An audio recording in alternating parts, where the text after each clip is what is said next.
안녕하세요, 여러분. 저는 지금 30대 후반을 향해 쉼없이 달려가고 있는 여성입니다. 참 한 것도 없는데 이렇게 나이만 먹어 들어가고 있으니 저도 곧 40을 넘기고 50을 넘기고 그렇게 세상을 알아가고 배우게 되겠죠. 제가 세상의 모든 풍파를 다 겪은 나이가 아님에도 이곳을 찾아오게 된 것은 제 인생에 정말 충격적인 일이 벌어졌기 때문입니다. 여러분들께서는 감히 상상도 하지 못할 만큼 저에게 일어났던 일이라고 생각하기에 벅차기까지 한 그런 충격적인 일 말입니다. 차라리 꿈이었으면 좋겠네요. 몇 년 전에 이 지지부진한 싸움이 제대로 끝을 맞이했기 때문에 제가 지금 이곳을 와서 지나간 이야기 좀 한번 풀어보겠다 말도 할 수 있는 거겠죠. 만약 그때 제가 아무것도 모르고 그들이 하자고 하는 대로 멍청하게 넘어갔더라면 글쎄요, 삶이 너무 버거워서 이곳을 찾아올 생각도 못했을 것 같습니다. 어떤 이야기길래 이렇게 겁부터 주면서 시작하나 슬슬 궁금하실 텐데요.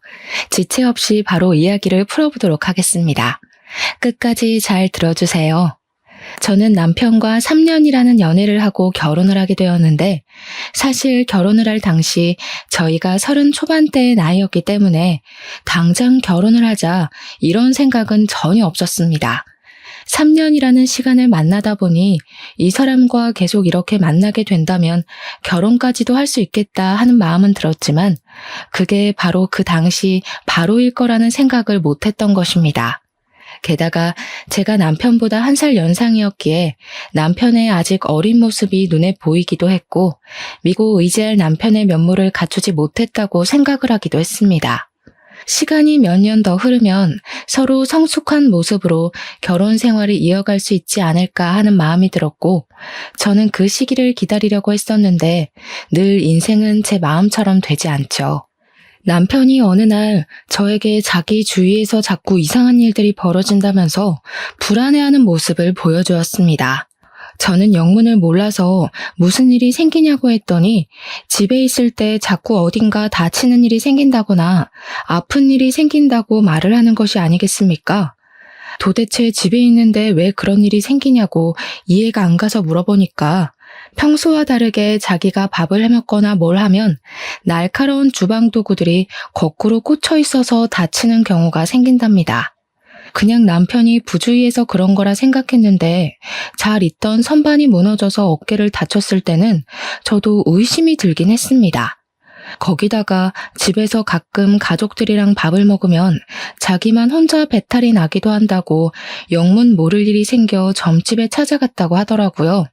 그러니 점쟁이가 빨리 결혼을 하라고 했다면서 안 그러면 목숨까지 위험할 수 있다고 했다는 게 아니겠습니까? 남편은 저에게 이런 찝찝한 마음이 드는 게 싫다며 빨리 결혼을 하고 싶다고 저를 졸랐고 저는 그런 남편을 보면서 어린 놈이 술을 쓴다고 생각했습니다. 하지만 남편은 날이 가면 갈수록 불안해했고 불안해하는 남편을 보면서 제 마음 또한 찝찝함을 견디지 못하게 되었습니다. 남편이나 저나 직장도 안정적으로 다니고 있었고 둘이 벌어먹고 사는데 문제가 전혀 없을 것 같다는 생각이 들어서 저는 남편의 성급한 프로포즈를 받아들이기로 결심을 했습니다. 점쟁이의 별뜻 없는 말일 거라 치부하긴 했지만 선반이 무너져 내려서 어깨를 다친 걸 보고는 저도 남편과 언젠가 결혼을 할 생각이 있었어요. 저와의 결혼으로 인해서 남편의 불안감이 사라진다면 그것만으로도 서로에게 안정감이 생기지 않을까 하는 마음에서 결혼을 하기로 결심을 하게 되었습니다. 저는 이왕이면 승진을 한 뒤에 당당하게 직장에 들어서고 싶었지만 남편은 자기가 내조를 잘할 테니 걱정하지 말라고 안심을 시켜줘서 오히려 나쁘지 않겠다고 생각을 했죠. 결혼을 하겠다고 양가에 말씀을 드린 뒤 서로의 집을 찾아가게 되었는데 저희 집에서는 좋으면 결혼을 하라고 쿨하게 허락을 해주셨습니다. 오히려 저희 부모님께서 너무나도 기뻐하시면서 결혼을 할 수나 있겠나 싶었는데 이렇게 좋은 사람을 만나서 결혼하게 되었다고 빨리 저를 해치우고 싶어하는 눈치라 충격적이었습니다. 반면 복병은 시댁에 있었는데 시모가 남편을 걱정스러운 눈빛으로 바라보시면서 벌써부터 꼭 결혼을 해서 부모의 품을 떠나야겠냐고 붙잡으시더라고요. 저희에게 아직 나이도 어리고 사람 일은 모르는 건데 조금만 시간적 여유를 가지고 천천히 생각해보는 게 좋지 않겠냐고 하셨습니다. 하지만 남편도 똥꼬집을 부리는 사람이라 강력하게 지금 결혼하지 않으면 삼재가 시작되고 어쩌고 저쩌고 하면서 시모를 설득하기 시작했습니다. 이야기를 쭉 듣던 시부가 먼저 결혼하라는 말을 하셨고 시모는 끝까지 탐탁치 않아 했지만 더 말리진 않으셨습니다. 하루는 제가 시모랑 결혼 전에 조금 친해져 두면 좋겠다 싶어서 데이트를 하자고 맛있는 밥도 먹고 풍경 좋은 카페에 가서 이야기도 나누자고 말씀을 드렸습니다. 저를 별로 좋지 않게 보셨던 것 같아서 거절을 하실까 걱정이 되긴 했지만 시모가 좋다고 만나서 이야기를 하자고 하시더라고요. 그래서 만났죠. 단박에 만나자고 하셨던 터라 분위기 좋게 밥 먹고 카페를 가고 할 줄 알았는데 시모가 약속 장소는 본인이 정하겠다고 하시더니 저를 이상한 다방 같은 곳으로 부르셨습니다. 저는 퀴퀴한 냄새가 잔뜩 배어있는 다방 분위기가 영 어색해서 몸둘 바를 모르고 있었는데 시모가 저에게 종이 한 장을 딱 던지는 게 아니겠습니까? 이게 뭔가 싶어서 종이에 빼곡히 적혀있는 글자를 읽고 있는데 혼인 서약서라고 적혀 있더라고요. 어머님, 혼인 서약서가 뭐예요? 읽어봐라. 보면 다 나와 있다. 첫 줄부터 결혼 후 3년 차까지는 혼인 신고를 하지 않는다. 라고 적혀 있더라고요. 기가 막혀서 줄줄 읽어나가는데 내용이 진짜 말도 안 되는 소리만 가득했습니다. 저는 읽기를 포기하고 시모에게 첫 줄에 관한 내용에 대해 정확하게 알고 싶어서 여쭈어봤습니다. 혼인신고를 3년이나 하지 말라고 하신 이유가 있나요? 요즘은 결혼하고 나서 직장 생활이다 뭐다 하면서 바로 임신, 출산 그런 거 안 한다더라. 3년까지 생활을 해보고 안 맞으면 쿨하게 헤어질 줄 알아야지. 네가 우리 아들보다 한 살이 더 많은 것도 좀 깨름칙하다. 네가 우리 아들보다 먼저 죽으면 우리 아들은 어떡하니? 혼자 처량하게 말이야. 저는 솔직히 시모의 말에 너무나도 기가 막혀서 어떤 말을 해야 할지 머릿속이 새하얗게 변해버리는 느낌까지 받았습니다. 솔직히 좀 어질어질하더라고요. 인터넷에서만 보던 완전체 시어머니가 바로 이런 건가 싶고 제가 뭔 짓을 해도 평생 예쁨 받기는 글렀다는 생각까지 제 머릿속을 지배했습니다. 제가 건강관리에 소홀한 타입도 아니었고요. 매년 꼬박꼬박 검진도 받고 술이나 담배 같은 것도 전혀 하지 않는데 시모가 그런 식으로 말을 하니까 참 어떻게 이걸 설명을 해야 할지, 아니 제가 설명을 한다고 시모가 과연 받아들여줄지 그냥 멘탈이 붕괴되는 느낌이었습니다. 저는 이럴 때일수록 돌아가면 안 된다는 걸 사회생활의 경험을 통해 배웠기 때문에 시모에게 직선적으로 물어보았습니다. 어머님, 제가 그이랑 결혼을 하는 게 싫으세요? 아니, 뭐 싫다기보다는 너무 이르다는 생각이 들어서 하는 말이지. 어머님, 제가 진짜 잘할게요. 어머님께서 걱정하시는 부분 어떤 건지 잘 알겠어요. 하지만 저희도 성인이고 저희 결정을 믿어주셨으면 좋겠습니다. 제가 처음부터 예쁨을 받을 수 없다는 거 잘 알지만 그래도 같이 부대끼며 살다 보면 서로에게 적응이 되지 않을까요? 한 번만 믿어주세요. 그럴 필요가 뭐가 있니? 뭐 하려고 하지 말고 그 서약서나 잘 읽고 시켜줬으면 좋겠다. 다 너희에게 잘 되라고 하는 소리야. 3년간 혼인신고를 하지 말 것. 3년간 당연히 아이도 가지지 말 것. 시댁 행사에 빠지지 말 것. 아프면 곤란하니 보험은 3개 이상 들어놓을 것. 그런 쓸데없는 내용들이 가득 적혀 있었는데 그 무엇보다도 보험은 왜 들으라는 건지 이해가 가지 않았습니다. 하지만 그 보험에 대한 내용이 추가된 것을 곧 알게 되었죠. 남편에게는 5살 어린 여동생이 하나 있었는데 신우가 보험회사에 취직을 했더라고요. 신우 실적을 올려주라고 그런 내용이 추가된 거구나 싶어서 황당했지만 저도 어쨌든 결혼을 결심한 마당에 가족들과 사이좋게 지내면 서로 좋은 거 아니겠습니까? 그래서 굳이 가입을 할 필요도 없는 보험을 신우에게 3개나 가입했습니다. 그것도 생명보험만 말입니다. 남편에게 보험 가입을 하고 이야기를 꺼냈더니 남편도 글쎄 시무가 들어준 보험이 5개나 있다고 하더라고요. 너무 과하다 싶긴 했지만 시무가 돈도 내준다고 하니 거절할 이유는 없었습니다. 남편은 심지어 그 보험이 매달 얼마씩 나가고 있는지도 모르고 그동안 치료를 받으면서 보험금 한 번 타본 적이 없다고 하더라고요. 시모가 그 비싼 보험을 들어주었는데 한 번도 보험금을 탄 적이 없다고 하니 시모에게 측은지심이 들기도 했습니다. 저는 남편과 이야기를 나누던 도중 시모가 저를 탐탁지 않아 한다는 것이 영 마음에 걸려서 슬며시 물꼬를 트고 어떻게 해야 예쁨을 받을 수 있을까에 대해 고민을 하기 시작했습니다. 그러다가 남편이 저에게 툭 던진 말에 저는 너무 놀라고 말았죠. 아주 중요한 사실 하나를 저에게 말하지 않고 숨기고 있었더라고요. 그 사실은 바로 시부랑 시모가 재혼을 해서 만나게 된 사이였다는 것이었습니다. 제가 먼저 물꼬를 트지 않았더라면 남편이 언제까지고 말을 하지 않았을 수도 있었을 거라 생각합니다. 본인은 친모에 대한 기억이 좋지 않아서 시모를 친모처럼 생각하고 자랐다고 덧붙였거든요. 남편이 아주 어렸던 시절 시부가 술만 먹는 술주정뱅이였대요.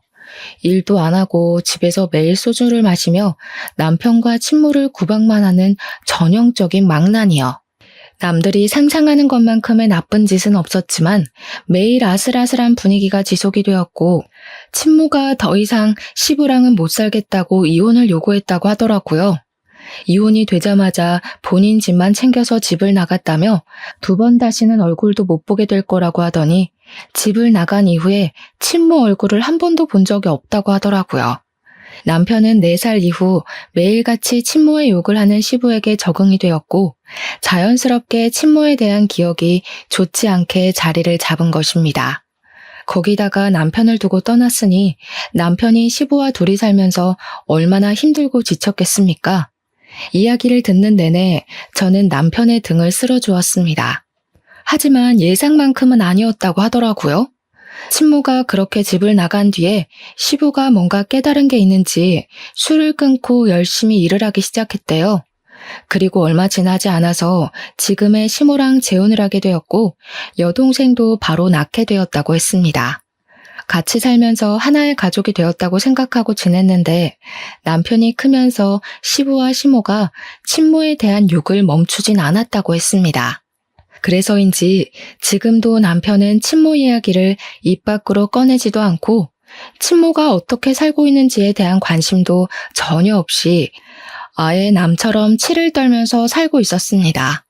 아무튼 그런 이야기를 전부 전해 듣고 저는 오히려 고민에 빠지게 되긴 했지만 상견례를 무사히 마치게 되었고 결혼식까지 올리게 되었습니다. 시모가 요구했던 대로 혼인신고는 조금 미루는 것으로 서로 합의를 보고 신혼생활을 시작했는데 행복할 줄 알았던 신혼생활의 실상은 최악 쪽에 조금 더 가까웠습니다. 시모가 자꾸 우리 남편의 건강에 대해 관심을 보이면서 저한테 별일은 없냐, 무슨 일 생긴 거 없냐 허구한 날 물어대는데 저는 진짜 남편이 무슨 병이라도 있는 줄 알았습니다. 아침마다 저녁마다 하루에 2번씩 전화를 해서 어디 다친 데는 없니? 하고 물어보는데 나중에는 꼭 무슨 일이 생겼으면 좋겠다 하는 사람처럼 보이기까지 했습니다. 찝찝한 마음이 채 가시지 않던 어느 날 우리 남편이 결혼하고 얼마 지나지 않아서 엄청난 복통에 시달리며 아프기 시작했습니다. 어디 아프냐고 계속 묻다가 119에 신고를 해달라는 남편의 말에 그제야 신고를 해서 구급차를 타고 대학병원에 가게 되었습니다. 병원에 도착해서 이런저런 검사를 진행해 보더니 의사가 저에게 맹장이라고 말을 해주더라고요. 많이 부풀어 올랐다고 빨리 수술을 하는 게 좋겠다고요. 너무 놀라서 저는 당장 수술을 진행해 달라고 했고 남편은 응급수술로 맹장을 제거하게 되었습니다. 시댁에는 당연히 알려드렸고 남편이 퇴원한 날 잠깐 와서 남편의 상태를 보고는 시부모님이 돌아가시더라고요. 솔직히 남편이 수술까지 했으니까 병원비를 조금 보태주시지 않을까 생각을 하긴 했는데 전혀 그런 말씀 없이 수술 잘 끝났으면 됐다고 하고 가시길래 서운했죠. 수술을 다 하고 계산까지 마치고 나니까 문득 남편에게 생명보험이 여러 개 가입이 되어 있다는 것이 기억이 났고 저는 바로 보험회사에 연락을 해보았습니다. 수술비가 갑자기 들어가게 되었으니까 저희 생활비에도 구멍이 크게 생기지 않았겠습니까? 이럴 때를 대비해서 드는 것이 보험이니까요. 근데 보험회사에서 당황해하면서 이미 보험금이 지급되었다는 소리를 하는 게 아니겠습니까? 제가 보험금 신청을 하지 않았는데 누가 타갔냐고 물어봤습니다. 그랬더니 이름 석자를 말해주는데 저희 시모가 타갔다는 게 아니겠습니까? 남편 태어나는 날 와서는 멀뚱멀뚱하게 서 있더니만 알고 보니 보험금을 받기 위한 서류를 챙기기 위해서 병원에 찾아왔던 것이었습니다. 저는 너무나도 황당해서 시모에게 바로 전화를 걸어서 보험금을 타간 것이 맞냐고, 아니 남편 수술 보험금을 왜 시모가 가져가냐고 물어보았습니다. 예, 그 보험 내가 내 돈 주고 들어주고 있는데 무슨 문제 있니? 내가 그럼 공짜로 너네 좋으라고 보험 들어줬겠어? 내가 낸 만큼 돌려받는 거야. 저는 남편에게 이 이야기를 하면서 시모가 좀 이상한 것 같다고 수상하다고 말을 했는데 남편은 그냥 한 귀로 듣고 흘려버리더라고요. 그런데 참 신기한 게 그렇게 저랑 결혼하기 전에는 자주 다치고 아프던 사람이 결혼을 한 이후에 잔병치레 한 번 없더라고요. 저는 슬슬 시모의 행동이나 건강 염려증을 빙자한 염탐에 의심을 품기 시작하게 되었는데 예상치 못한 일이 발생하고 말았습니다. 시부에게서 급하게 연락이 와서는 저희 부부에게 돈을 좀 모아둔 것이 있냐고 하시더라고요. 신혼부부에게 들어갈 돈이 한두 푼도 아니고 결혼한 지 얼마나 됐다고 돈이 있겠습니까? 당연히 시부에게 돈이 없다, 돈이 얼마나 필요하시냐 했더니 갑자기 버럭하시면서 젊은 것들이 돈도 안 모아두고 뭘 했냐고 화를 내시는 겁니다. 알고 보니까 시부가 일을 하던 곳에서 물건 발주를 심하게 잘못하시는 바람에 그 손해를 다 갚아내야 하는 위기에 처했다는 겁니다. 공장에서 발주 실수를 한 걸 개인이 다 물어내야 한다고요? 아니 얼마나 큰 돈이 필요하신데요. 내가 영 하나를 잘못 입력한 걸 어떡하냐. 나보고 물어내지 않으면 내용 증명부터 보내겠다는데 6천만 원이 필요하다. 갑자기 6천만 원이라는 돈이 어디서 뚝 떨어지겠습니까? 신혼집 구하느라 돈도 다 탈탈 털어 쓴 것도 모자라서 대출까지 있는 상황이었는데요. 당연히 저희도 이러저러한 사정으로 인해서 돈이 한 푼도 없다, 당장 6천만 원을 구할 수 있는 방법도 없다고 차근차근 설명을 했습니다. 그런데 시부랑 시모는 그런 저희에게 씀씀이가 너무 커서 돈이 없는 거 아니냐면서 친정이라도 말을 해서 빌려오라고 뻔뻔하게 소리를 치시더라고요. 너는 시댁 어르신이 다 죽게 생겼다는데 그 정도 돈도 못 구해와? 친정 부모님 노후자금 다 마련해 두셨다며 돈 좀 빌려와. 그래, 우리가 뭐 그냥 꿀꺽한다 그랬니? 갚는다니까. 이번 일만 잘 해결되면 아무 문제 없을 거라고. 저희 친정이 돈을 빌려오라는 게 말이나 되는 소리예요? 저희 부모님도 그럴 돈 없으니까 그냥 가셔요. 처음부터 내가 마음에 안 든다고 했지? 돈이 있으면서도 없는 척하면서 그걸 숨겨? 너 때문에 우리 집 망하면 네가 책임질 거야? 어머님, 제가 돈을 빌려드릴 수 있는 수준이 아니잖아요. 저희 친정 부모님도 갑자기 그런 큰 돈을 어디서 구해요.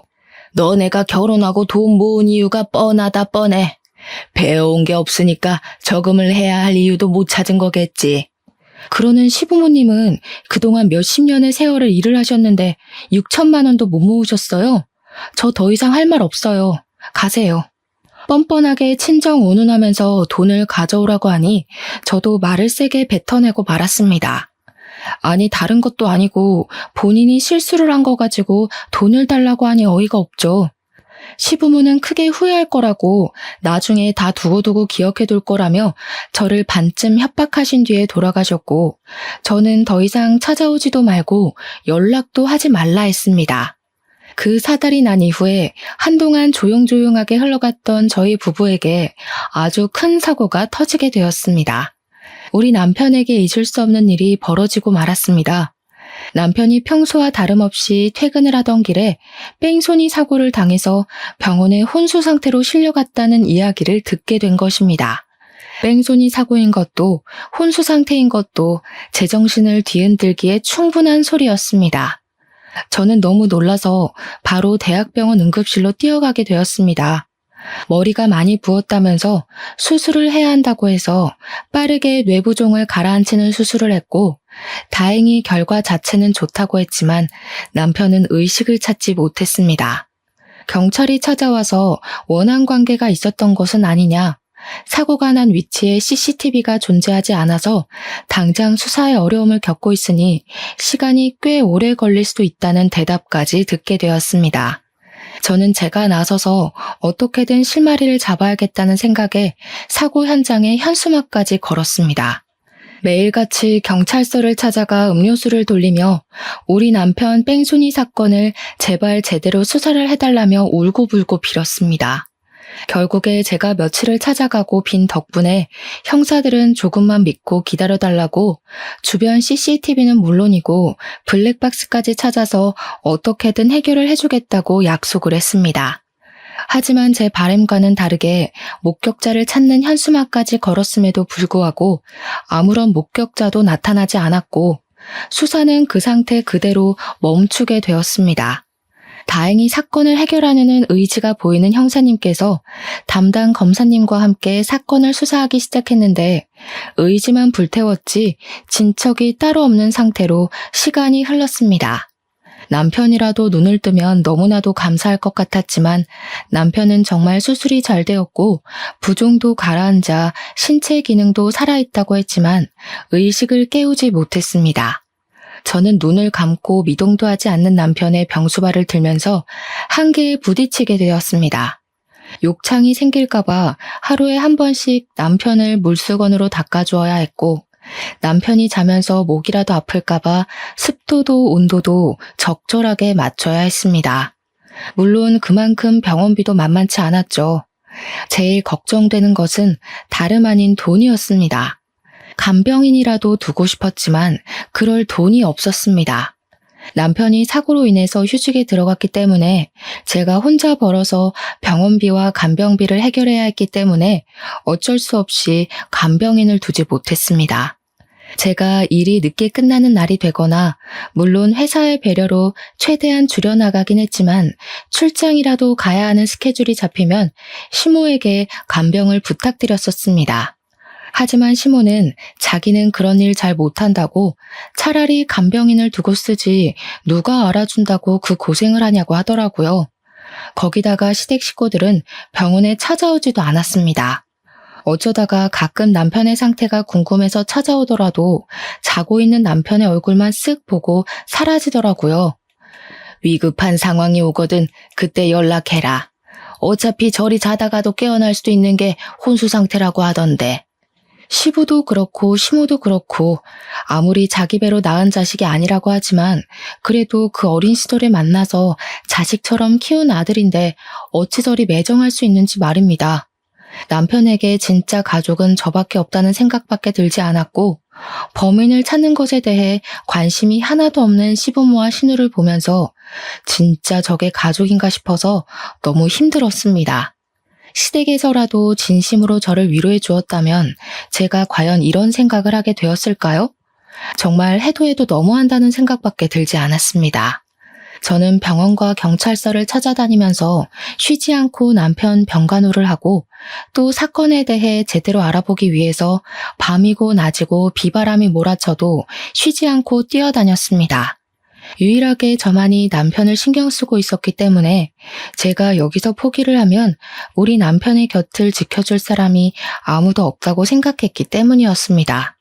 제가 지쳐 쓰러지기 일보 직전으로 병원으로 돌아오면 곤히 누워서 평온하게 있는 남편을 보고 속상해 울었던 적이 한두 번이 아니었습니다.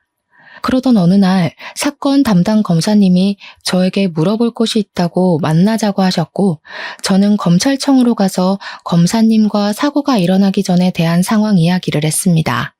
사소한 거라도 하나하나 다 말해달라고 하셔서 딱히 특별히 생각나는 것은 없었지만 남편의 교우관계, 회사에서의 입지, 시댁 식구들 이야기를 쭉 풀어놓았습니다. 검사님께서 좋은 결과가 나올 때까지 수사를 돕겠다고 해주셔서 감사하다고 인사를 드리며 검찰청을 나오는데 하늘이 너무 눈이 부시게 예뻐서 눈물이 주룩주룩 쏟아지더라고요. 검찰청 앞 계단 구석에 주저앉아서 엉엉 울고 있는데 그런 제가 너무 처량하게 보인 건지 뭔지 웬 아주머니께서 저에게 손수건을 내미시는 게 아니겠습니까? 아니, 젊은 세대기 뭐가 그렇게 서럽고 힘들어서 여기 주저앉아 울고 있어. 남편의 사고 이후 누군가가 내밀어준 따스한 손길이었기 때문에 저는 쪽팔린 것도 잊어버린 채 처음 보는 그 아주머니를 붙잡고 엉엉 울기 시작했습니다. 초면에 당황할 법도 하지만 아주머니께서는 진심으로 저의 등을 쓸어내려 주시면서 속상한 거 있으면 다 털어놓아 보라고 속이 시원해질 때까지 울어버리라고 하시더라고요. 그 말에 용기라도 생긴 건지 뭔지 처음 보는 사람임에도 불구하고 저는 어딘가에 다 털어놓고 싶다는 마음이 들어서 아주머니를 붙잡고 남편이 사고를 당한 이야기를 털어놓았습니다. 우리 남편 정말 불쌍한 사람이에요. 이상하게 결혼 전부터 계속 다치고 아프고 하더니만 결국에는 이런 사고를 당해서 정신도 못 차리고 누워만 있어요. 가끔은 남편이 숨이라도 제대로 쉬는 게 맞나 덜컥 무서워서 코 밑에다가 손가락을 대기도 해요. 저도 이렇게나 걱정하고 마음 아파하는데 근데 우리 시댁 식구들은 남편에게 신경도 하나 쓰지 않아요. 너무 서러워요. 새댁이 참 힘들겠네. 세상에 참 억울한 사람도 많지. 그래도 우리나라 범죄 검거율이 좋으니까 조금만 힘내서 기다려 봅시다. CCTV도 없는 곳에서 사고를 당해서 이럴 줄 알았으면 CCTV 많은 동네에 신혼집을 얻을 걸 그랬어요. 저 혼자서 남편 병간호도 하랴 수사 진척 상황에 대해 알아보랴. 사는 게 힘들어 죽겠는데 오늘도 시댁 식구들은 외식하러 나간다고 자랑하더라고요. 자기 자식이 누워있는데 사람이라면 적어도 이러면 안 되잖아요. 아주머니께서는 몇십 분이라는 시간이 지나도록 제 이야기를 끝까지 들어주시고 제 등을 토닥여주시면서 본인 아들이 검사라고 이야기를 해주셨습니다. 저에게 모르는 부분이 있으면 물어봐서라도 알려주겠다고 힘내라는 말을 전해주시면서 아드님 이름을 말해주셨는데 저희 남편 사건 담당 검사님인 게 아니겠습니까? 세상에 인연이 닿으려고 하니 이렇게 닿게 된다면서 저에게 전화번호를 알려달라고 하셨고 저희는 서로 연락처를 교환하고 자주 연락을 하기 시작했습니다. 정말 성품이 어찌나 좋은 분이시던지 제가 힘든 와중에도 의지할 수 있는 안식처 같은 것이 되어주셔서 저는 아주머니와 참 많은 시간을 보내게 되었습니다. 그렇게 남편이 혼수 상태로 지낸 지도 몇 개월이라는 시간이 훌쩍 지났고 갑자기 병원에서 연락이 와서 달려가니 의사 선생님께서 좋은 징조가 보인다고 하셨습니다. 간혹 가다가 쇼크로 인해서 안 좋은 결과가 나오는 경우도 있지만 생체 반응이 일어났다면서 저에게 조만간 깨어날 수도 있을 것 같다고 희망을 주셨습니다. 새로운 약으로 바꿔보는 게 좋을 것 같다는 말에 저는 제발 어떻게 해서든지 우리 남편 눈만 뜨게 해달라고 빌었습니다. 병원에서 연락을 받았을 때 제가 너무 놀라서 시부모에게 연락을 드렸었는데 의사가 저에게 희망을 주시면서 포기하지 말라고 꼭 깨어나실 거라고 말을 하고 나간 뒤 찾아오셨더라고요. 꽤 뒤늦게 오신 바람에 의사를 직접 만나지 못한 시부모는 저에게 남편이 어떻게 된 거냐고 물어보셨습니다. 우리 아들 죽은 거냐? 죽을 거라니? 뭐라고 하디 의사가? 왜 말이 없이 빤히 쳐다만 보고 있어? 언제까지 저 기계를 주렁주렁 달아놓고 우리 아들을 힘들게 할 거야? 돈 없어서 못 빌려준다고 하더니 병원비만 해도 벌써 몇 천만 원은 깨졌겠다. 그 병원비 감당이나 되냐? 우리한테 빌려달라고 해봐야 돈 없다. 이럴 때일수록 사람이 과감하게 결정을 내려야지. 그냥 곱게 보내주자. 지금 우리 남편 생명 연장 치료를 중단하자는 말씀이세요? 저렇게 괴롭게 있는 것보다야 하루빨리 눈 감는 게 우리 아들을 위한 길이라고 생각하지 않니? 어떻게 평생을 키운 아들에게 그런 소리를 할 수가 있어요? 저는 절대로 이대로는 못 보내요. 저요, 법인 꼭 잡아서 우리 남편 앞에 데려다 놓을 거예요. 뭐 좀 나온 게 있다고 하드나? CCTV도 없고 목격자도 없고 뭐 아무런 친척이 없다고 하던데. 제가 백방으로 노력하고 있으니까 어떻게든 찾아낼 겁니다. 그러니까 저한테 남편을 보내주자는 둥 그런 이야기 하지 마세요. 우리 아들 저러고 내버려두는 게 2번 죽이는 일이라는 거 네가 정녕 몰라서 그러니? 보호자면 보호자답게 빨리 연명치료 포기하겠다고 말해. 그러고 보니까 언니네 혼인신고도 안 하지 않았나? 그럼 보호자가 엄마랑 아빠 아니야? 그렇지. 쟤들 혼인신고도 안 했지? 내가 가서 우리 아들 곱게 보내주련다. 그 말이 끝나기 무섭게 뒤를 돌아서는 시모의 머리채를 잡아 뜯었습니다. 시모가 악소리를 내고 뒤로 자빠지는데 제가 머리채를 잡고 끌어올려 시모의 뺨을 세차게 때렸습니다. 신우도 시부도 전부 놀라서 저를 붙잡고 말렸고 저는 그들에게 붙잡힌 채로 시모에게 발길질을 마구마구 날렸습니다. 그리고 있는 힘껏 악다구니를 쓰면서 시모에게 소리를 질렀죠. 그런 소리 한 번만 더 해보세요. 아주 동네방네 아들 죽인 살인자라고 소문낼 거예요. 이년이 미쳤나? 지금 누가 누굴 때려? 네가 우리 아들 보호자야 가족이야 뭐야? 내가 당장이라도 의사를 만나서 저 기계 다 빼버리라고 할 거야. 하지만 시모의 바람대로 되지 못했습니다. 이미 시간이 늦은 터라 의사가 퇴원을 했고 유지장치를 제거하려면 다음날 다시 오라는 간호사의 말 때문이었습니다. 저는 정말 팔에 소름이 쫙 올라왔습니다. 어떻게 자기 아들의 생명 유지 장치를 가족들이 떼어버리겠다고 합심을 할 수 있는지 말입니다. 하지만 항상 기적이라는 것은 중요한 순간에 찾아오기 때문에 기적이 아니겠습니까? 그날 저녁 남편의 옆에서 밤새 병간호를 하며 울고 있었는데 기적처럼 남편이 손을 움직이더니 눈을 뜬 것입니다. 저는 순간 이 모든 상황이 꿈인지 생시인지 헷갈려서 제 뺨을 세차게 2번 때렸고 뺨이 얼얼해지고 나서야 남편이 눈을 뜬 것이 현실이라는 것을 깨달았습니다. 남편은 점차 몸에 힘을 주기 시작하더니 정신이 또렷하게 돌아온 것인지 뭔지 갑자기 눈물을 줄줄 흘리면서 그동안 너무 무서웠다고 말을 하더라고요. 저는 남편이 입을 열어서 말을 하고 자가 호흡을 한다는 것에 놀라서 응급코를 부를 생각도 하지 못했습니다. 결국 밤새 검사가 시작되었고 남편의 의식이 돌아왔다는 것을 병원에 있는 모든 의료진들이 축하해 주었습니다. 저는 아침이 오는 것도 모른 채 남편과 두런두런 이야기를 하면서 그동안 사고로 인해 벌어진 모든 일에 대해서 남편에게 설명을 해주었습니다. 그리고 제 이야기를 끝까지 들은 남편은 시댁 식구들이 본인의 연명치료를 포기했다는 말에 아주 큰 충격을 받게 되었습니다. 남편은 저에게 소심한 복수를 하고 싶다면서 시댁 식구들을 놀려주고 싶다고 말을 했습니다.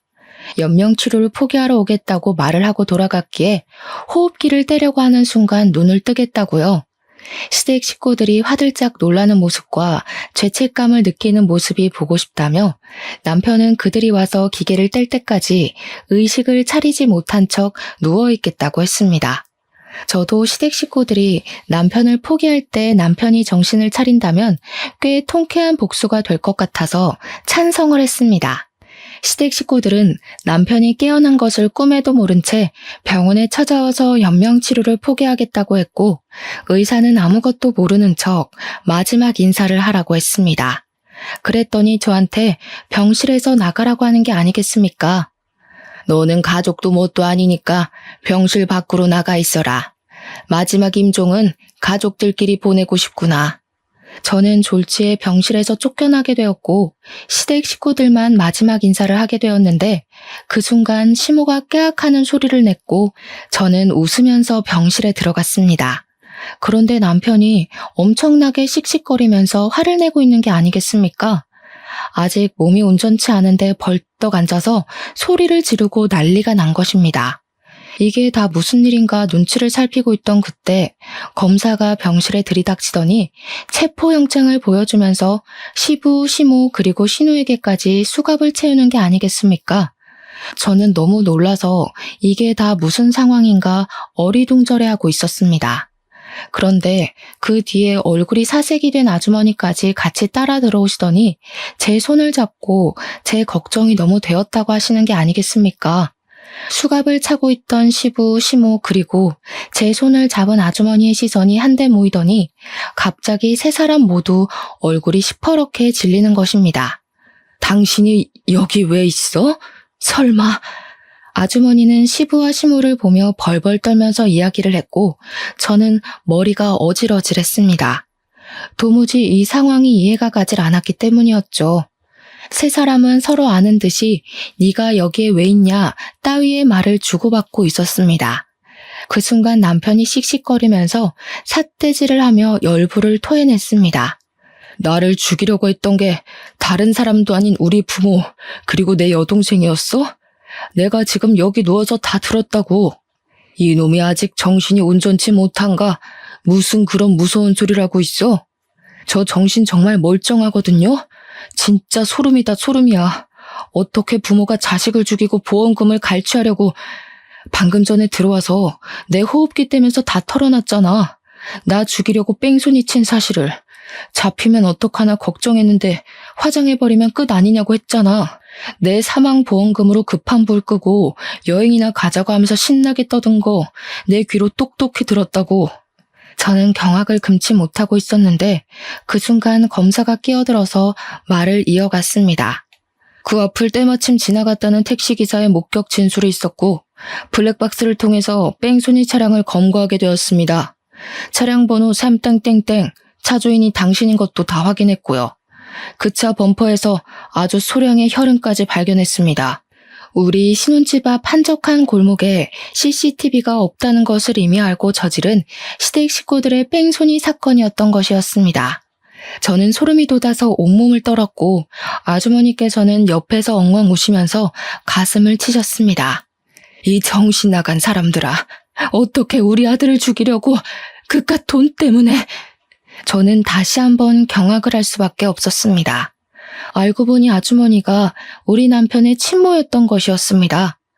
아주머니도 꿈에도 모르고 있다가 병실에서 시부와 시모의 얼굴을 보고 피해를 당한 게 본인 아들이었다는 것을 알게 된 것이었습니다. 너네가 바람 피우는 거 다 알면서도 눈 감아줬다. 우리 아들 때문에. 그러다가 저 여자애를 임신하는 바람에 내가 포기하고 이혼해줬지. 근데 내 아들 얼굴 한번 못 보게 해놓고 잘 키우겠다고 신경도 쓰지 말라고 무일푼으로 나를 쫓아내더니 감히 우리 아들을 죽이려고 해? 네가 사람이야? 알고 보니 친모가 이혼을 하자고 도망을 갔다고 했던 사실은 전부 거짓말이었던 것이었습니다. 시모랑 시부가 오랜 시간 불륜관계를 지속해왔고 뱃속에 남편의 여동생 즉 신우가 생겨서 친모를 쫓아내고 재혼을 하게 된 것이었습니다. 친모는 아들만 데려가게 해달라고 빌고 또 빌었는데 시부가 절대로 안 된다고 얼굴 볼 생각도 하지 말라고 하며 이사도 가버리고 연락도 끊어버린 것이었습니다. 친모는 남편에 대한 미련을 버리지 못하고 몇 년을 찾아다녔지만 꽁꽁 숨어버린 시부 탓에 찾지를 못했다고 하더라고요. 결국에는 돈이 없어서 남의 집 가정부로 들어가게 되었는데 그게 지금 검사님의 집이었던 것이었고 그곳에서 새로운 가정을 꾸리게 된 것이었습니다. 친모는 본인 분을 이기지 못하고 수갑을 차고 있는 시부와 시모의 뺨을 연달아 치면서 욕을 뱉었습니다. 만약 주변에서 말리지 않았다면 정말 얼굴에서 쌍코피가 터졌을지도 모른다는 생각이 들 정도로 세게 말입니다. 제가 상황을 전부 다 파악하기도 전에 시댁 식구 셋은 긴급 체포가 되어서 바로 유치장으로 수감이 되게 되었습니다. 참고인 조사차 방문을 해서 진술을 하고 있는데 시댁 식구들이 저에게 오해라고 하면서 보험금을 노리고 한 짓이 아니라는 사실을 증언해달라고 무릎을 꿇고 빌더라고요. 저에게 돈까지 주겠다고 하는데 병원비 보태줄 돈도 없다고 소리칠 땐 언제고 이제 와서 없던 돈이 생긴단 말입니까? 우리가 다 늙어서 감옥에서 어떻게 살겠나? 한 번만 용서해주면 두 번 다시는 너희들 앞에 나타나지 않겠다. 그래, 변호사 제대로 된 사람 구해다 줄 수 없겠니? 제발 합의라도 해줘라. 우리가 돈 두둑히 줄게. 그걸 제가 왜 받으려야 하죠? 법대로 하세요. 요즘 교도소 밥 잘 나온다던데. 거기서 노후 생활 즐기시면 되겠네요. 시댁 식구 3명 모두 법의 심판을 받게 된 덕분에 들어두었던 보험금들은 전부 저희 부부가 수령을 하게 되었고 남편의 병원비를 갚는 데 무리가 없었습니다. 시댁 식구들은 끝까지 저에게 빵빵한 변호사를 선임해달라고 빌었지만 저는 모르쇠로 일관하고 찾아가지도 않고 재판 구경 또한 하지 않았습니다. 제가 왜 그런 호의를 베풀어야 할까요? 내 남편을 죽이려고 했던 그 저급한 인간들에게 말입니다. 결국 시부의 살인교사, 시모와 신우의 공범 혐의 및 보험금 취득 사기까지 걸려서 콩밥을 제대로 드시게 되었습니다. 포승줄에 끌려가는 꼴을 보려고 재판이 끝난 뒤 슬쩍 구경을 했는데 그 와중에도 살려달라고 울고불고 소리치는 게 너무나도 통쾌했습니다. 남편은 그 이후 친모와의 오해를 풀고 연락을 하고 만나기도 하면서 좋은 사이를 유지하며 지내고 있습니다. 졸지에 생긴 검사형 덕분에 일 처리도 확실하게 하게 됐고 그 형님도 우리 남편의 이야기를 종종 들었다며 이상하게 내적 친밀감이 있다고 잘 지내보자고 하셨습니다. 저에게 제주씨라고 불러주시며 넉살 좋게 대해주셔서 잘 지내고 있습니다. 얼마 전에 친모 생신이었는데 저랑 남편까지 불러주셔서 양 아버지께도 인사를 드리고 앞으로 한 가족처럼 잘 지내보자고 하셔서 남편이 눈물을 줄줄 흘리기도 했습니다. 저는 남편이 회복을 한 이후 혼인신고부터 진행했고 감옥에 가 있는 시댁 식구들은 뭐 어떻게든 잘 버티며 살겠죠. 돌이켜보면 남편이 그때 병실에서 기적적으로 정신을 차리지 못했다면 끔찍한 일이 벌어지고도 남았겠죠. 빼앗긴 아들을 되찾고 싶었던 우리 어머님의 기도 덕분인지 모든 일이 잘 풀린 것이라고 생각하고 있습니다. 그리고 남편의 친모인 새시모는 어찌나 성품이 좋으신지 정말 한결같은 모습으로 저에게 시집살이 같은 거 한 번을 시키지 않으셨습니다. 건강한 게 최고라며 둘이 행복하게 잘 살기만 하면 된다고 매일같이 저희 부부를 위해서 기도도 올려주세요. 저는 뒤늦게 만난 새로운 가족에게 잘 보이고 싶어서 남편이 말하기도 전에 매주 시댁에 들러 시간을 보내고 있습니다. 나중에 알게 된 사실인데 남편의 배다른 형인 검사 아주버님은 사실 시모가 입양하신 입양아였더라고요. 새 시부가 시모를 정말 많이 사랑했는데 임신이 잘 되지 않았고 보육원 봉사활동을 하다 만난 아주버님을 입양해서 키웠다고 하셨습니다. 아주버님도 새 시부모에게 받은 사랑만큼 동생에게 전해주고 싶다면서 우리 남편과 저를 알뜰살뜰 챙겨주세요. 제 생일 때는 호텔 숙박권을 선물해 주시기도 하고 우리 남편 생일 때엔 좋은 레스토랑에서 식사도 사주셨습니다. 왜 그런 말이 있지 않겠습니까? 콩 심은 데 콩 나고 팥 심은 데 팥 난다는 말이요. 우리 남편을 낳아준 시모가 세상에 둘도 없는 천사 같은 분이라 그런지 시모 곁에는 착한 사람밖에 없어서 너무 다행이라는 생각이 듭니다. 우리 남편도 그동안 못 받았던 부모의 사랑을 듬뿍 받아서 그런지 얼굴빛이 환해지고 살도 보기 좋게 다시 올라왔습니다. 뒤늦게 만난 우리 가족이 평생 행복하게 살도록 이야기를 들어주신 여러분께서 모두 응원해 주셨으면 합니다. 감사합니다.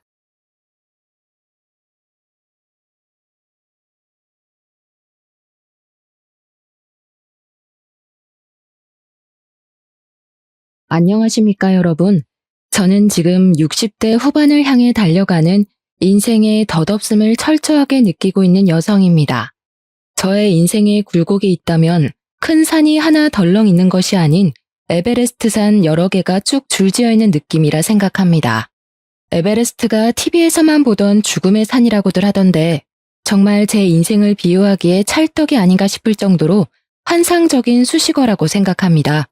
저는 정말 힘든 유년 시절을 보냈고 절망적인 결혼 생활을 했으며 충격적인 말년을 맞이하는 느낌을 받으며 하루하루를 힘겹게 살아가고 있습니다.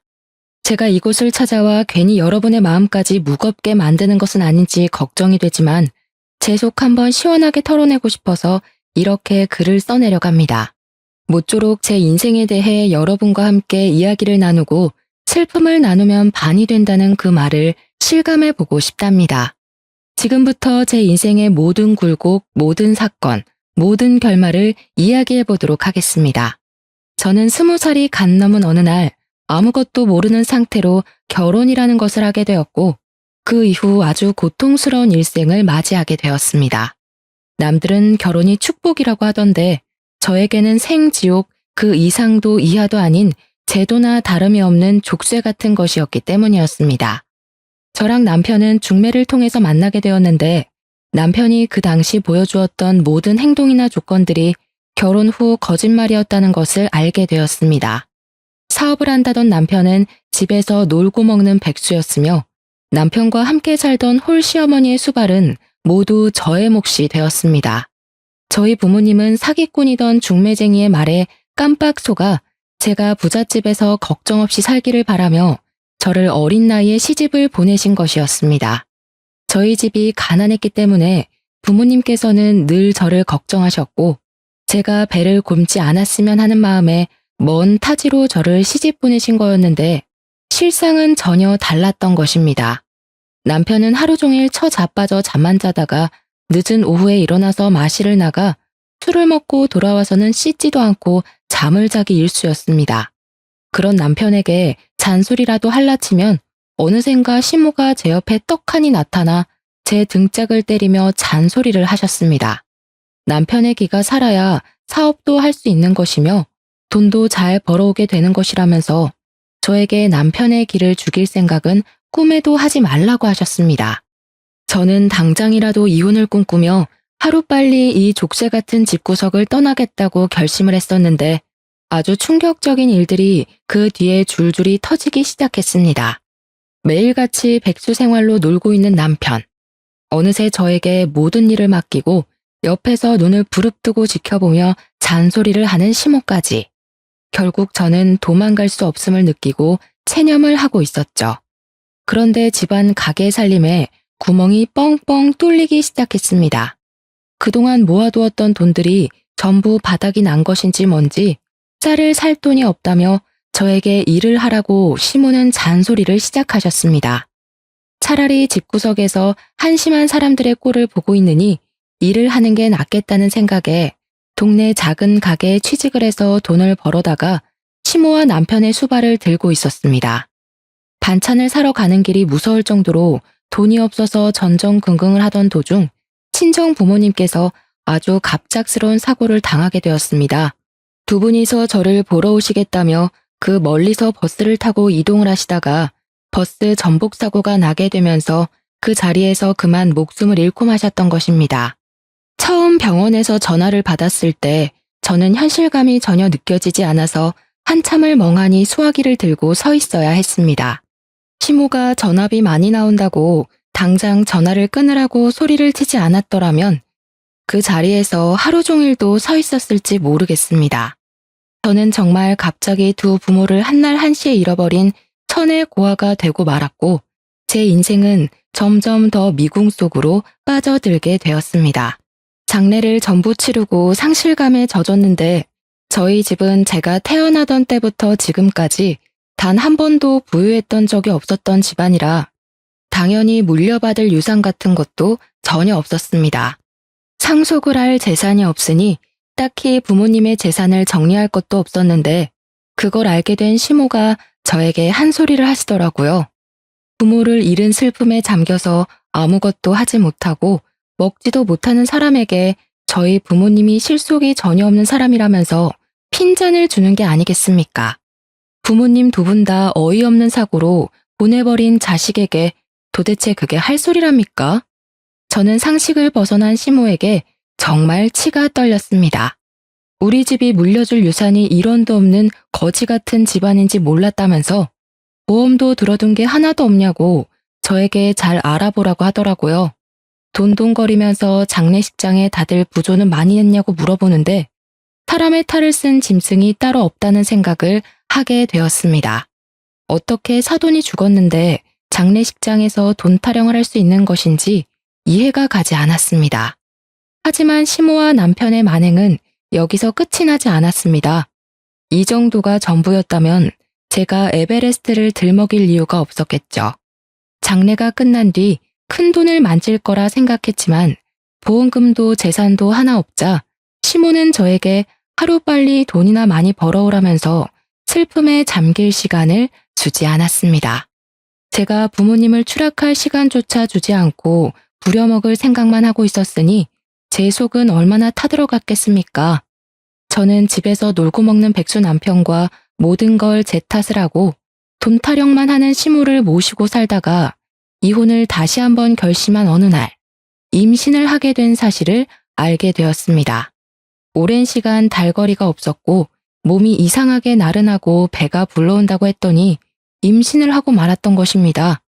저도 지금 생각해보면 그때의 저를 쳐 죽이고 싶을 정도로 원망하고 있습니다. 어떻게 이혼을 결심한 사람이 임신을 할 수 있다는 말입니까? 뱃속에 아이가 자리를 잡고 있는데 제가 그 몸을 하고 도망을 쳐서 무일푼으로 길바닥 생활을 할 수 없었기 때문에 저는 이혼에 대한 생각을 접어야 했습니다. 결국 그 집을 떠나지 못하고 매일매일 눈물바람으로 제 인생을 다독이면서 밤을 지새우며 지냈습니다. 정말 기구한 인생이라고 하지만 어떻게 이런 일이 저에게 벌어질 수 있는지, 물론 제 잘못이 전혀 없다고는 말할 수 없지만 그래서 더욱 한탄스러웠습니다.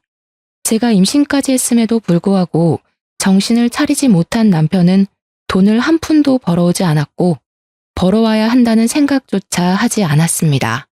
저는 만사까지도 쉬는 날 없이 열심히 일을 하면서 돈을 벌어왔습니다. 비단 우리 가족의 생계 때문이 아니라 태어날 아이에게 좋은 것을 해주고 싶었기 때문이었습니다. 푼돈이긴 하지만 한 푼, 두 푼을 모아서 아이를 위한 물건들을 사 모으며 출산 준비를 하고 있었는데 시모가 저에게 잔소리를 하더라고요. 아기 배내 쪼그리 해봐야 몇 개월이나 입는다고 3개나 준비를 했냐? 2개만 사서 매번 빨아 입히면 되는 것을. 더워 죽겠는데 벗겨놔도 되겠구먼. 거기다가 기저귀랑 손수건은 뭐 이렇게 많아? 청기저귀 하나 사다가 빨았으면 평생을 쓸 수 있는데 일회용 기저귀가 뭐냐? 요즘 것들은 노동을 안 해. 쉬운 길로만 가려고 한다고 하면서 제가 산 육아용품에 돈 1원 보태준 것도 아니면서 내내 트집을 잡고 잔소리를 하는 것이 아니겠습니까? 분유는 무슨 분유를 먹인다고 젖병을 이렇게나 샀냐? 모유 수유하면 돈도 안 들고 좋은데 자기는 1년 넘게 모유를 먹였다고 하면서요. 저런 거 살 돈이 있으면 본인이 먹을 고기라도 한 덩어리 더 사오라면서 나이가 들어서 그런지 자꾸 고기가 당긴다고 하시더라고요. 저는 10달을 꼬박 품어 떡두꺼비 같은 아들을 낳았지만 정말 기쁘다는 마음이 단 하나도 들지 않았습니다. 앞으로 이 아이와 어떻게 살아야 할지 막막함에 산후 우울증까지 심하게 왔고 저는 점점 무기력해지기 시작했습니다. 하루가 어떻게 흘러가는지 아이가 울면 수유를 하고 아이가 자면 옆에 누워서 눈물을 흘리는 나날들을 반복했습니다. 가끔은 아이가 울어도 안아줄 힘이 없어서 누워있고 했는데 남편은 깨어있으면서도 단 한 번도 아들을 안아준 적 없는 사람이었습니다. 안아주기는커녕 아이가 우는 게 시끄럽다면서 발로 툭툭 아이를 밀어내는 몰상식한 짓까지 쉼없이 했습니다. 밤에 아이가 깨서 울기라도 하면 득달같이 시모가 저를 깨워서 본인 아들 자는데 방해가 된다면서 애를 안고 밖으로 나가라고 쫓아내기까지 했습니다. 제 입에서는 한숨이 나오지 않는 날이 없었고 시모는 그 꼴도 보기 싫었는지 저에게 복이 날아간다면서 입을 툭툭 치곤 했습니다. 저는 아이를 키우는 게 너무 힘들고 또 우울증이 심해지면서 신체에 변화가 생기기 시작했고 젖이 제대로 돌지 않는 지경까지 이르렀습니다. 제가 모유 수유를 제대로 하지 못해 아이가 늘 배고파했고 분유를 사다 먹이기 시작했는데 시모가 그걸 보더니 저에게 혀를 차면서 잔소리를 하시더라고요. 애한테 모유 수유조차 제대로 못하는 년이 무슨 어미야? 어디서 주워온 자식 데려다 키우는 줄 알겠네. 시모와 남편과 같이 살던 그 나날들은 정말 하루하루가 지옥과 다름없었습니다. 아니, 차라리 지옥으로 떨어졌으면 좋겠다고 생각할 정도였습니다. 우리 아들이 5살이 되었을 때 정말 난데없는 개구진 아이로 변해버려서 하루가 멀다고 사고를 치고 다녔었습니다. 귀여운 사고부터 한숨이 절로 나오는 사고까지 하루도 빠짐없이 난리를 치우던 우리 아들은 매일같이 혼이 나야 정신을 차렸는데 저는 단 한 번도 손찌검을 한 적이 없었습니다. 그렇게 행동을 하면 안 되는 이유에 대해서 최대한 아이 눈높이에서 설명을 해주려고 노력을 했었습니다. 아이들은 뭘 해도 연약하고 귀여운 존재였기 때문에 호추로도 아이를 때리지 못하겠더라고요. 남편은 사실 제가 뭘 하든지 간에 아무런 관심이 없었고 아이와 눈조차 제대로 마주치지 않는 사람이었기에 신경도 쓰지 않았지만 시모는 나날이 잔소리를 심하게 하셨습니다. 저희 아들이 편식이 무척이나 심한 아이였는데 제가 일부러 요리를 할 때마다 아들과 함께 상을 차리고 요리를 하곤 했었습니다. 아들이랑 같이 채소도 썰고 밥을 준비하기 시작하면서 아들이 재료에 대한 흥미를 가지기 시작했고 새로운 맛에 대한 경험도 시작했거든요. 같이 밥을 먹을 때면 자기가 만든 음식이라는 걸 알기 때문에 한 입이라도 먹어보려고 시도를 하는 모습이 무척이나 기특하게 느껴져서 매일 그런 일상을 반복했었습니다. 그래서 저는 아들이랑 이것저것 같이 떠들고 만지고 썰면서 식사 준비를 했었는데 시모가 정말 저에게 불같이 화를 내더라고요. 어디 아들을 부엌에 데리고 들어가서 밥 준비를 시켜? 고추 떨어질 일 있어? 절대로 남자는 부엌에 들어가는 게 아니야. 저희 아들이 흥미를 가지고 즐거워하는 일임에도 불구하고 절대로 안 된다면서 반대를 하기 시작했고 요리를 준비하려고만 하면 아들을 데리고 방에 틀어박히셨습니다. 저는 다시 외롭고 쓸쓸하게 부엌에서 온 가족이 먹을 음식을 만들어야만 했었습니다. 시모는 저를 같이 사는 내내 집에 상주하는 종처럼 저를 부려먹었고 바깥에서 고립되기를 원해서 아예 집 밖으로 나가 노는 일을 금지시켰습니다. 현대판 노예와도 같은 짓을 7년이라는 세월 동안 하게 되었고 남편은 그동안 정말 단 한 푼의 돈도 벌어오지 않고 늘 탱자탱자 백수 생활을 하고 있었습니다. 물가는 오르는데 할 줄 아는 것은 잡일밖에 없던 제 월급은 오르지 않았고 하루하루의 삶이 버거워 아들에게 미안해질 지경이었습니다. 이대로 가다가든 온 가족이 쫄쫄 굶는 것 이외에는 방법이 없겠다 싶어서 아들을 데리고 도망을 쳐야겠다는 생각을 하고 있었습니다. 그러던 어느 날 남편이 술을 먹고 들어와서는 자고 있는 우리 아들을 발로 툭툭 차서 깨우기 시작하는 게 아니겠습니까? 아들이 잠에서 슬쩍 깨서 칭얼거리면서 남편에게 하지 말라고 투정을 부리고 있었는데 남편이 그 모습에 화가 난 건지 갑자기 아들을 흔들어 깨웠습니다. 너는 말이야, 아빠가 들어왔으면 다녀오셨냐고 제깍제깍 인사를 해야지. 인사도 안 해? 어? 누굴 닮아서 이렇게 버르장머리가 없는 거야? 애가 자다 깼는데 당연히 칭얼거리지 않겠어요? 오늘도 밖에서 신나게 뛰어놀아서 아마 피곤할 거예요. 얼른 씻고 와서 자요, 당신도. 네가 나를 돈 안 벌어온다고 무시하니까 애도 나를 무시하는 게 아니겠어? 이런 거 얼굴에 처바를 돈이 있으면 나한테 술값을 더 내놓으란 말이야. 마트에서 가장 싼 것만 잔뜩 골라 사온 제 화장품을 내리 던지면서 소리를 치는데 순간 공포심이 저를 덮치더라고요. 몇 번 써보지도 못한 아까운 제 화장품이 바닥을 대굴대굴 굴러다니는데 아깝다는 생각만큼 제 인생에 대한 회의감이 들었습니다. 제가 바닥을 구르는 화장품을 멍하니 바라보는데 남편이 갑자기 저를 확 밀쳐버리는 겁니다. 그래서 깜짝 놀라 하지 말라고 남편에게 소리를 쳤어요. 그 소리에 아들의 잠이 확 깬 건지 벌떡 일어나서 저를 밀치고 있는 남편을 보게 된 것입니다. 아들은 순간 놀래서 그런 건지 아니면 그 상황을 정리하고 싶었던 건지 제 아빠 다리에 막 매달리면서 아빠 하지마 하지마 하면서 고사리 같은 손으로 말리고 있었습니다. 하지만 술에 취해서 이성을 잃어버린 남편은 그런 아들이 귀찮았던 것인지 아들을 냅다 들어서 던져버렸습니다. 저는 너무 놀라서 비명소리를 질렀고 아들은 너무 아픈 나머지 소리를 내어 울지도 못하고 그대로 알아 누웠습니다. 더 충격적인 건 남편이라는 새끼는 그런 아들이 시끄럽다면서 욕짓거리를 내뱉기 시작했습니다. 저는 그런 남편이 더 이상 사람으로 보이지 않았어요. 그래서 온 힘을 다해서 남편의 다리를 붙잡으며 뜯어 말렸지만 제 힘으로는 역부족이었습니다. 결국 저는 바닥에 쓰러진 아들을 감싸안고 그 아픈 발길질을 전부 받아내야만 했습니다. 우리 모자는 그날 남편에게 씻을 수 없는 상처를 입게 되었고 그날 밤새 내내 움직이지도 못하고 꺽꺽 소리만 내는 아들의 입을 틀어막고 밤을 지새워야 했습니다. 술이 확 오른 탓인지 그대로 쓰러져서 자는 남편이 아들이 내는 소리에 언제 돌변할지 모른다는 두려움 때문에 아들이 울음조차 편하게 지르지 못하게 입을 막아야 했습니다. 저 또한 그날 밤 얼마나 울었는지 모르겠습니다. 정말 이대로 저 인간이 눈을 뜨지 않았으면 좋겠다는 생각이 제 머릿속을 지배했습니다. 다음 날 날이 밝자 아이의 몸을 살피기 위해서 깨우는데 아이가 온몸에 힘이 들어가지 않는다면서 누워서 꼼짝을 못하는 게 아니겠습니까?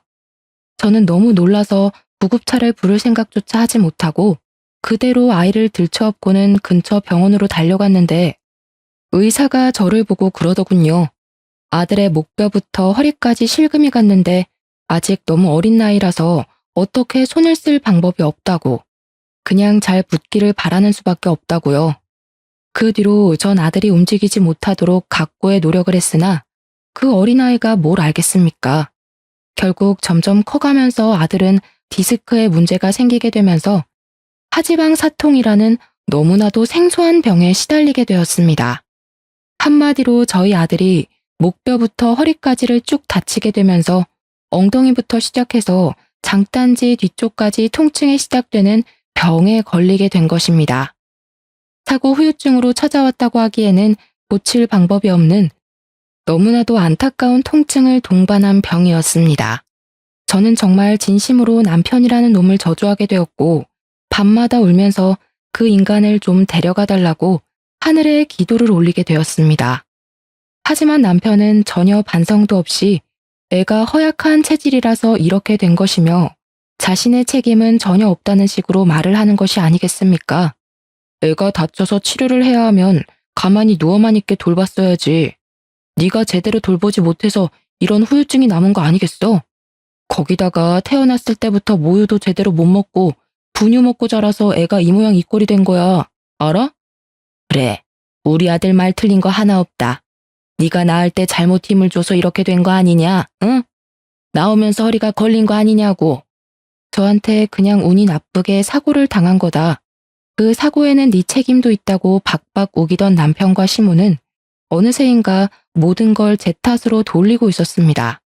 저는 그제야 정말 이성이 날아가는 경험을 하게 되었습니다.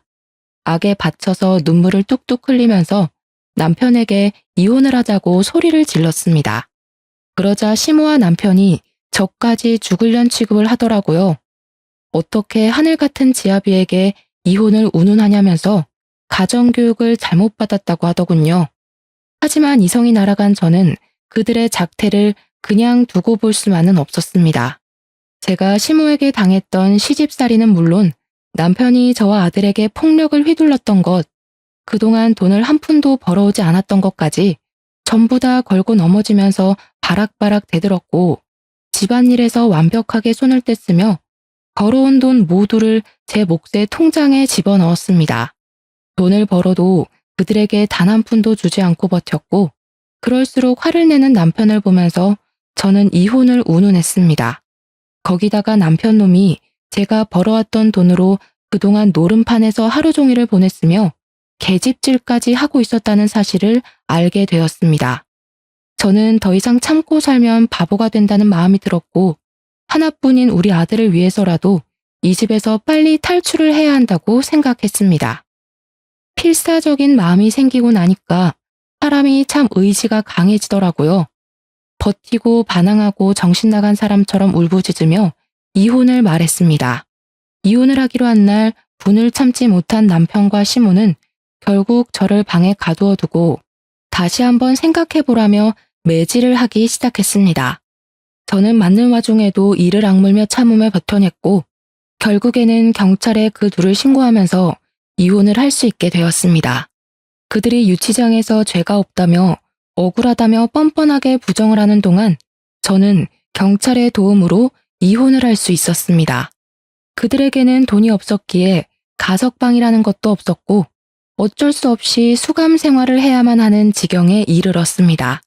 저는 그 둘이 제 눈앞에서 사라지자 아들을 데리고 작은 월세방 얻을 돈이 들어있는 통장만 들고 무작정 시댁을 떠나게 되었습니다.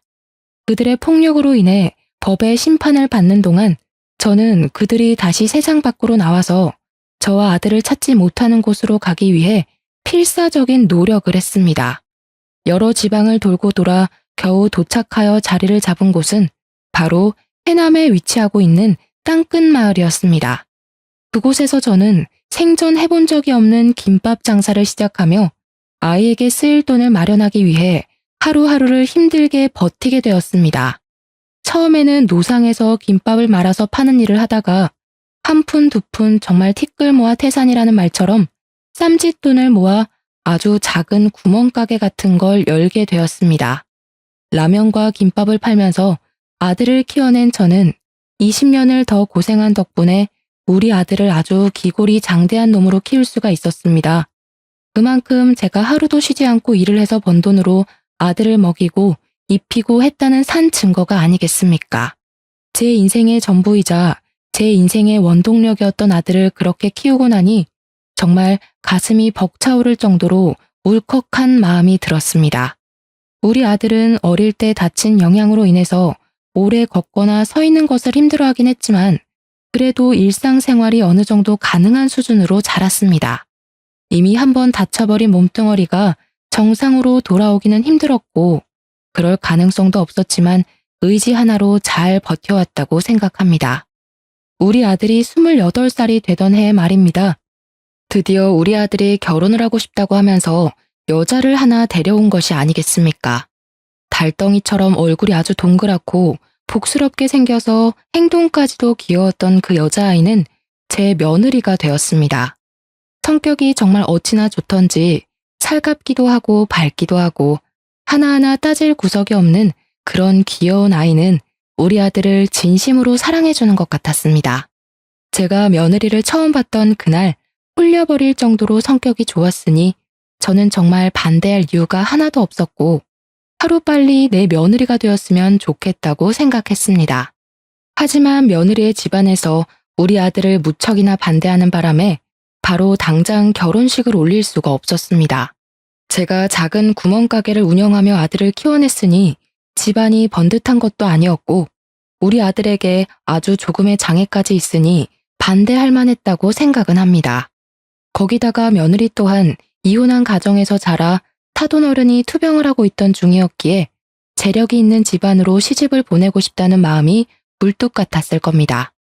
아등바등 사는 게 얼마나 힘든 일인지를 누구보다 잘 아는 저였기 때문에 며느리가 저희 집 며느리가 되었을 때 저는 정말 예뻐해 주었습니다.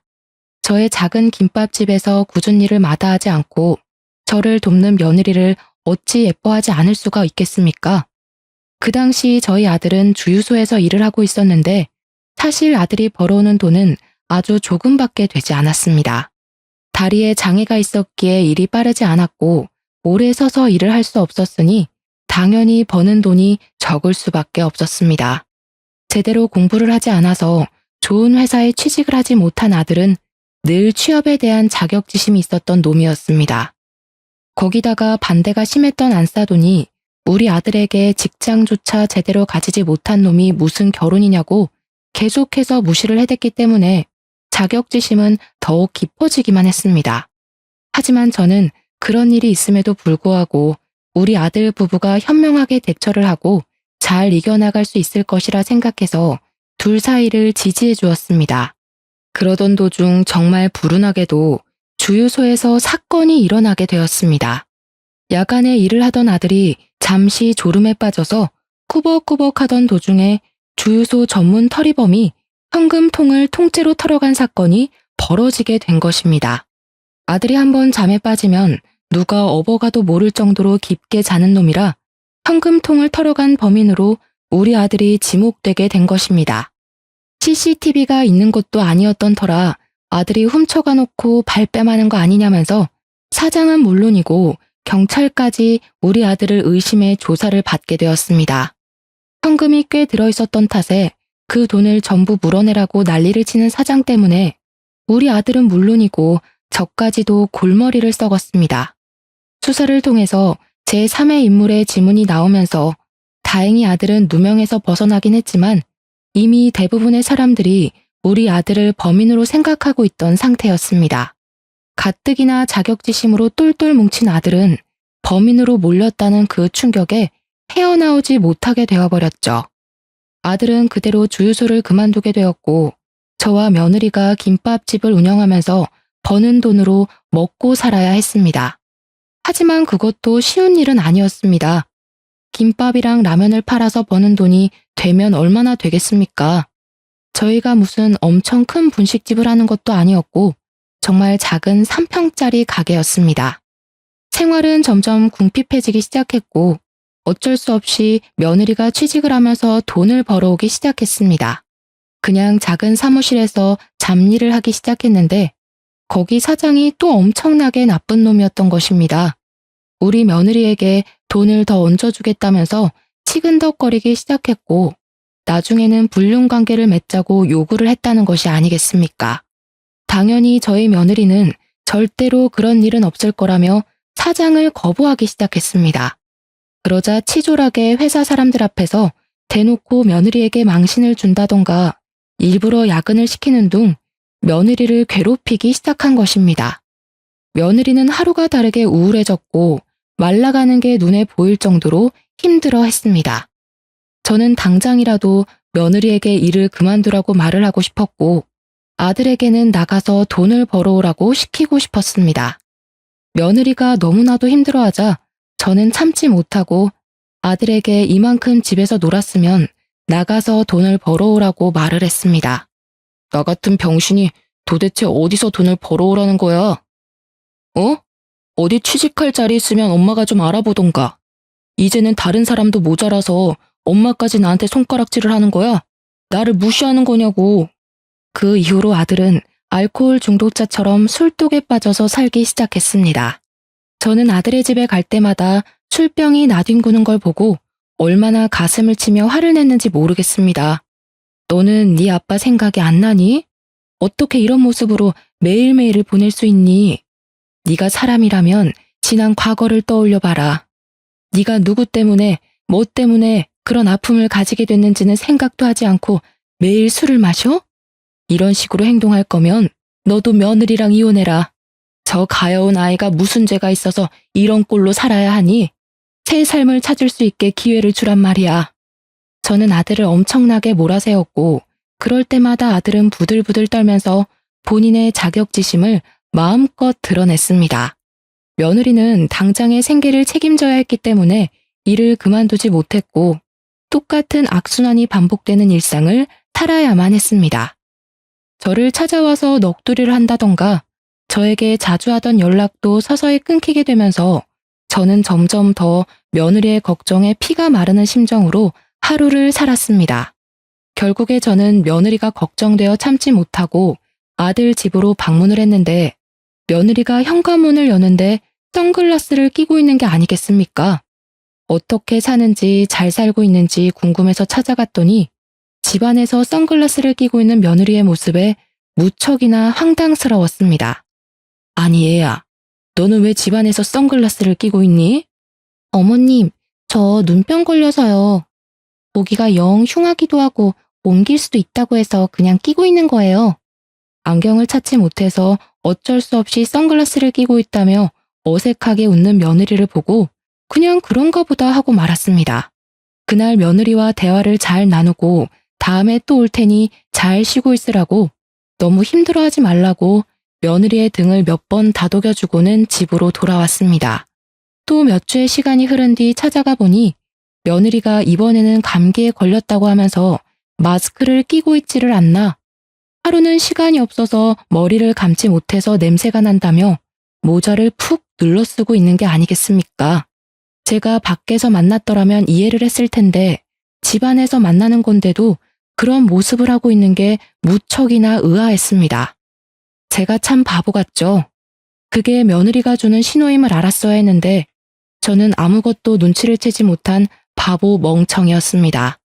시간이 한참 흐른 뒤 폐인이 되어버린 아들을 어떻게든 다시 일으키고 싶었던 저는 아들의 집을 줄기차게 방문하기 시작했습니다.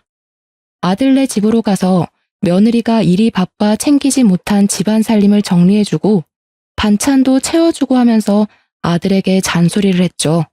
이제는 더 이상 놀지 말고 밖에 나가서 생산적인 일을 했으면 좋겠다고 짜증을 내는 아들을 툭툭 일으켜 세워주면서 말입니다. 며느리가 아들에게 잔소리를 하지 못할 게 뻔하니 제가 대신 나서서 아들을 다시 바깥으로 내보내야 한다고 생각을 했습니다. 집을 청소하던 도중에 며느리가 사용하는 것으로 보이는 화장대 서랍을 열었는데 거기서 이상한 종이뭉치와 수첩을 발견하게 되었습니다. 종이뭉치가 이상하게 낯선 듯 익숙해서 뭔가 하고 읽어보니 글쎄 병원 진단서가 아니겠습니까? 전치 3주, 4주 아주 다양하게 있었고 타박상에 의한 진단서가 대부분이었습니다. 저는 너무 놀라서 이게 다 뭔가 싶어서 꼼꼼하게 자리에 앉아 그 진단서들을 살펴보기 시작했습니다. 저는 점점 경악으로 얼굴이 물들었습니다. 저는 그 흔적을 너무나도 잘 알고 있었거든요. 그것을 폭력에 의한 물리적 피해를 입었다는 진단서였습니다. 덜덜 떨리는 손으로 수첩을 열어 확인을 하는데 날짜별로 빨간색과 파란색으로 표시되어 있는 것이 아니겠습니까? 파란색의 빈도가 훨씬 더 높긴 했지만 빨간색으로 체크가 되어 있는 날들이 꽤 많이 등장하기도 했습니다.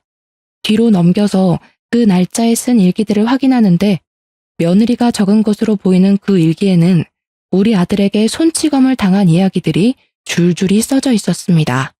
제가 방문했을 때 선글라스를 끼고 있었던 것, 마스크를 써야 했던 것, 모자를 눌러 쓴 것 전부 저에게 보여주고 싶지 않았던 며느리의 노력이었던 것입니다. 제가 너무나도 사랑하는 아들이 자신에게 그런 몹쓸 짓을 했다는 사실을 시모인 저에게 숨기고 싶었던 며느리의 아픔이었던 것이죠. 일기의 내용 또한 정말 가관이었습니다. 회사 사장과의 관계를 의심하는 아들의 욕설로 시작된 일기부터 아이가 생기지 않는 것에 대한 화풀이까지 전부 상세하게 적혀 있었습니다. 저는 정말 분노로 이성을 잃어버린 사람처럼 부들부들 떨었습니다. 우리 아들이 저의 전 남편이 했던 짓을 고스란히 사랑스러워서 아껴만 주고 싶은 며느리에게 행하고 있다는 사실을 믿을 수가 없을 정도였습니다. 게다가 우리 아들은 술만 먹으면 개가 되었던 전 남편에게 당해서 신체에 문제까지 있는 놈인데 똑같은 짓을 하고 있다니. 저는 이 분노를 참지 못하고 며느리의 화장대 앞에서 눈물만 뚝뚝 흘리고 있었습니다. 그렇게 꾹꾹 참아내며 당장이라도 방에 있는 아들의 머리채를 잡고 싶은 걸 참은 지 1시간쯤 지났을까요? 며느리가 녹초가 되어 퇴근을 하고 돌아왔습니다. 저를 보자마자 놀라면서 식사는 하셨냐고 묻는 며느리를 보는데 저 착한 아이가 당했을 고통에 메마른 줄 알았던 눈에서 눈물이 다시 한번 쏟아지더라고요. 저는 며느리를 잡고 엉엉 울었고 제 눈물을 보자 같이 눈물이 터진 건지 며느리도 저를 붙잡고 엉엉 울기 시작했습니다. 저는 며느리에게 서랍 안에서 본 모든 걸 다 봤다고 이혼을 하라고 생각을 거치지 않고 이야기를 했습니다. 며느리는 저에게 어떻게 해야 할지 도무지 감을 잡지 못하겠다고 하더라고요. 그이가 술을 먹고 화풀이를 할 때만큼은 이혼 생각이 간절하다가도 평소에 건드리지 않으면 싸울 일이 없어서 괜찮다는 생각도 들어요. 제가 너무나도 사랑하는 사람이기 때문에 한 번만 용서해주자는 마음으로 살다가 여기까지 오게 된 거예요. 거기다가 저희 어머니께서 엄청나게 반대를 하셨었잖아요.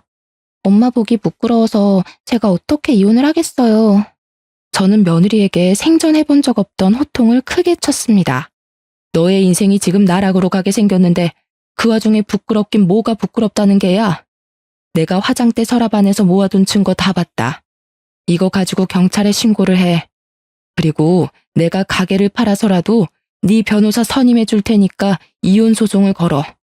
우리 아들이지만 저 모양 저 꼴로 사는 거 나 더 이상은 못 본다. 내가 시키는 대로 이혼해. 그런데 그 순간 제가 호통치는 소리 때문에 깬 건지 뭔지 방에서 자고 있던 아들이 뛰쳐나오는 게 아니겠습니까? 표정이 완전히 썩어가지고는 저와 며느리를 번갈아 가면서 보며 콧김을 씩씩 뿜어대더라고요. 이혼? 누구 마음대로 이혼이야? 그러더니 제 손에 들려있던 진단서 뭉치를 빼앗듯이 들고 가더니 하나하나 확인을 해보는 것이 아니겠습니까? 전부 다 확인을 한 아들은 그 진단서 뭉치를 허공에다가 뿌렸습니다. 와, 진짜 소름 돋네. 이런 증거들을 하나하나 모으면서 내 뒤통수를 칠 생각을 하고 있었단 말이야. 거기다가 엄마가 이혼을 도와주겠다고? 아들은 갑자기 누나를 뒤집으면서 며느리를 향해 돌진을 하려고 드는 게 아니겠습니까? 저는 재빨리 며느리 앞을 막았습니다. 저는 태어나서 처음으로 아들의 뺨을 세차게 2대를 연달아 때렸습니다.